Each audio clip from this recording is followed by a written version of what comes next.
News ప్రజల కోసం ప్రశ్నించుకుంటున్నాను. నేను మీ సాయి సరంగసిటీ. ముందుగా ఈ హెడ్లైన్స్ కు స్వాగతం. గుంటూరుకు బయలుదేరిన మాజీ సీఎం వైఎస్ జగన్ కాన్వాయ్ వెంట భారీగా తరలి వెళ్తున్న వైసీపీ నేతలు, అభిమానులు. మాజీ మంత్రి అంబటి రాంబాబు కుటుంబాన్ని పరామర్శించనున్న జగన్.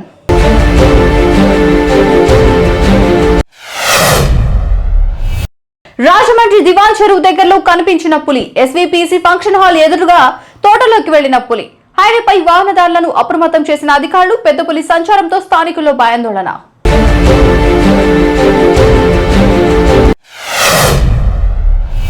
శ్రీకాళహస్తీశ్వర స్వామిని దర్శించుకున్న ప్రముఖ సినీ నటుడు నందమూరి కళ్యాణ్ రామ్. ప్రత్యేక పూజల్లో పాల్గొన్న రామ్ కు ఆలయ అర్చకులు వేదాశీర్వచనం అందించారు.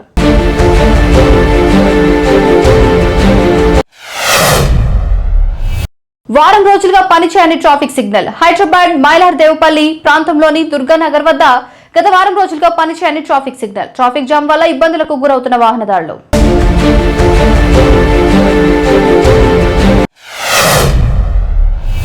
కృష్ణా జిల్లా ఉయ్యూరు సర్వీస్ రోడ్ లో అగ్ని ప్రమాదం. షార్ట్ సర్క్యూట్ కారణంగా పరుపుల దుకాణంలో మంటలు చెలరేగాయి.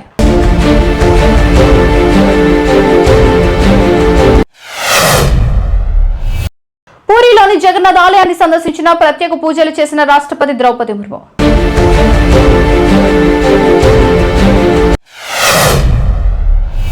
అంబటి రాంబాబు ఇంటి వద్ద భారీ బందోబస్తు ఏర్పాటు చేసిన పోలీసులు. మాజీ సీఎం వైఎస్ జగన్ పర్యటన నేపథ్యంలో ఆయన అభిమానులు అక్కడికి భారీగా చేరుకున్నారు.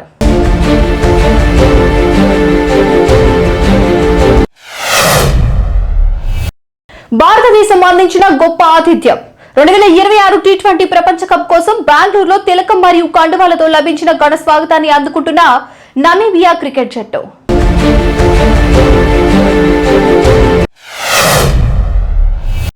బెజవాడ దుర్గమ్మ ఆలయంలో ట్రస్ట్ బోర్డు మెంబర్ భర్త వీరంగం. ఆలయ ఉద్యోగులపై బూతులతో రెచ్చిపోయిన తరిగుప్పుల పార్వతి భర్త హుస్సేన్. తమతో వచ్చిన అందరికీ ఆశీర్వచనం చేయలేదని ఆలయ ఉద్యోగులపై బూతులతో రెచ్చిపోయిన హుస్సేన్.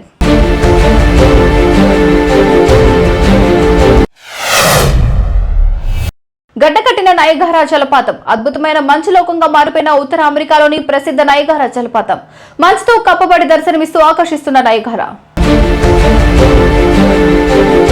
చూసారు కదా, ఇవి ఇవాళ అప్డేట్స్. మరిన్ని అప్డేట్స్ కోసం చూస్తూనే ఉండండి వివిడ న్యూస్. ప్రజల కోసం ప్రశ్నించుకుంటున్నాయి.